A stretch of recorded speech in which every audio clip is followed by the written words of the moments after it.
A few weeks ago, I started talking about Xbox's content dump that is coming very soon. This is as a shared reality that is there that Xbox now owns multiple studios and even multiple publishers in different areas that's going to allow for them to be able to go ahead and bring a good number of games that would dwarf what PlayStation is doing in that same content delivery space. I made what I call a poor attempt to try to show all of this in a little table, but believe it or not, somebody else has actually done a much better job to put it together. Shout out to Clobril, who is on Twitter and does a lot of these graphs and charts. Even Phil Spencer one time actually mentioned this individual, saying that they make some of the best charts out there. And, this is what fans usually do. They're proud about the platform that they play on. And so they take time to pretty much, do some really interesting things to inform a lot of people.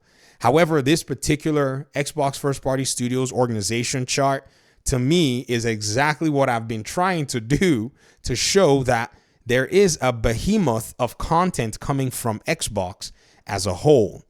If you look right now, when I first made my argument, I said the very first challenge that PlayStation is going to face is the fact that Xbox Game Studios is not just going to be the one challenging them with content, it's going to also be Bethesda and Activision. Some of you pointed and said, hey, make sure you separate Blizzard as well, which I didn't even think about. I just kind of have always called them Activision Blizzard. However, Blizzard has its own little thing, in quote, little, going on in the corner over there with some massive titles, according to, any sales metrics that you want to look at or engagement metrics. So it's interesting. And then King, with their mobile aspect, also provides an aspect of gaming for that audience. I'm not going to be playing on my phone in terms of these kinds of games, except I'm streaming games that I want to play from, platforms that I actually like. Now, when looking at these studios, one thing you have to realize, or I guess these publishers, is that they have the capability outside of the Xbox Game Studios to dump at least one game from Bethesda every 2 years. That's something that we've seen more consistently over the past few years on average. I'm not saying that they've actually hit that, calendar every time. However, we've seen that level of consistency with their titles, at least them being able to deliver one title every 2 years. With Activision, there's one every year in Call of Duty, and then at least every other year, there's going to be something along their pipelines, maybe coming from Blizzard with Diablo, maybe with, say content drops on other side.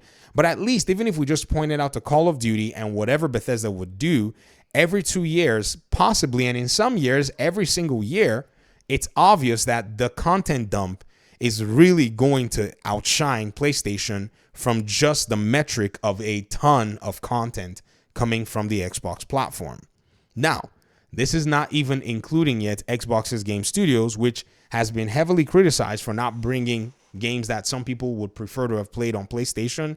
Like, PlayStation's games have a certain MO to them. Third person, high fidelity, interesting characters, all of that stuff. But Xbox's Game Studios usually take a slightly different approach. For the most part, they've made games that they feel are financially sensible to make, and it's kept them quite profitable, to be honest. PlayStation's games are very expensive to make. And even though Phil Spencer had said in the past that, we don't have anything, like Uncharted or something, it still made sense seeing how their profits were still coming in, even though they were not making as much in revenue as PlayStation. I think it now makes sense that they've kept these studios as lean as they possibly can in terms of production cost.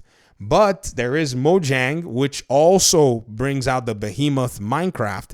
And this is the, in my opinion anyways, the hidden gem that actually is, a big money bringer. However, now it seems like because of the diversity in terms of content, Xbox is now going to have access to bring huge amounts of games to their own customers. To me, I think this is exactly the long game, or I guess I'll say a point in the long game that Xbox has probably been vying for a very long time. It really has put them in a really strong position.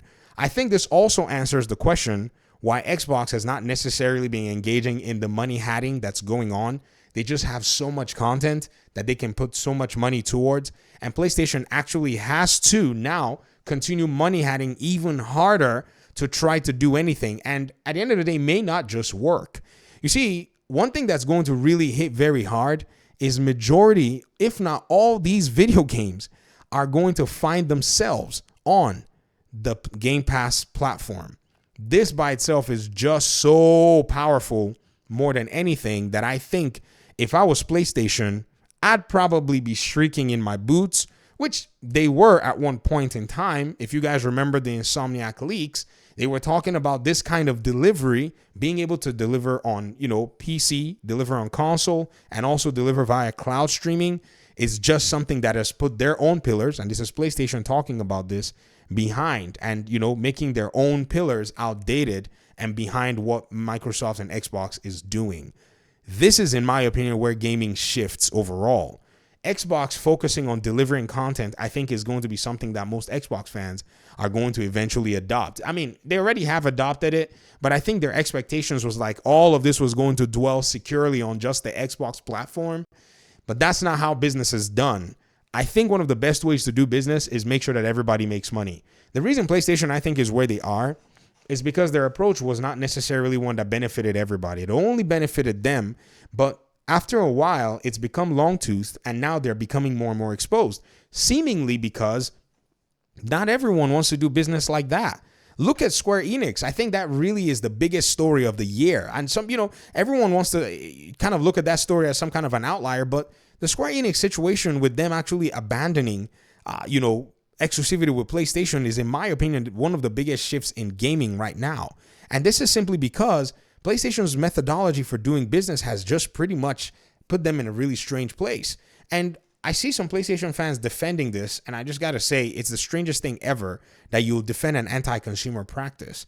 So at the end of the day, this is where I think a lot of people are going to start looking at the Xbox platform, because games, if these studios and these publishers are continuing what they're doing, I don't think there'll be a deficit of games at any given point. There'll just always be games flowing into the ecosystem, and consumers or people who want to engage and play these games, or in a sense dial in, will have access to them. This is not even Game Pass, per se. If you want to buy them, you can buy them. They'll be on PC. They'll be on, in many cases, in every case, Game Pass. And in many cases, seemingly, or some cases, I guess we'll put it that way, it'll be on PlayStation. So this is what gaming, in my opinion, should look like at the end of the day.